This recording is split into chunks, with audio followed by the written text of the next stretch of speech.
My mother died on a Wednesday night. My mother died on a Wednesday night. The viewing was 3 days, 24 hours. And I mean, fucking craziness. People snorting coke. People fucking drinking. Zoraida snorted coke anywhere. Like Zoraida's claim to fame was that she could be right here watching you, and all of a sudden she'd just go in her bra and put it back, you know? And she wouldn't say a word. Since I was 5, I knew Zoraida, and she was always snorting coke. And she would do it no matter where. She did it at my first communion. Your first communion. No matter where we were, we could be at Barnum and Bailey Circus in New York City, and you'd see Zoraida doing little bumps. I watched her the whole weekend, just sitting there observing people. And she would go up to people and go, "Excuse me, didn't you have an argument with her in 1958? Get the fuck out of here." She's bouncing people. She was throwing people out.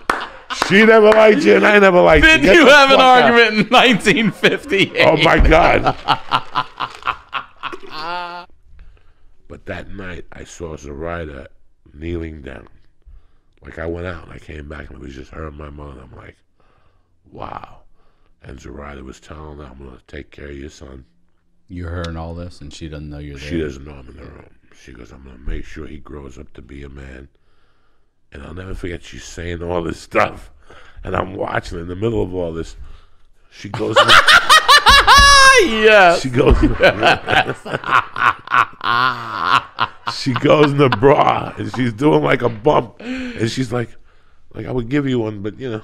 And she's like fucking, I mean, it was just classic. It really stuck with me. And then the next day we buried her, and she stayed with me for 2 weeks until my life got together, until we decided what I was going to do.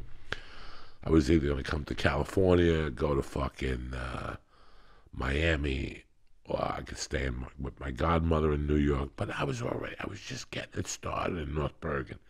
For the first time in my life, I was a somebody. I could have been, you know, when you watch Marlon Brando and On the Waterfront, you know, I was a somebody. People were starting to like me. I had clout, I had Carmine, I sold drugs.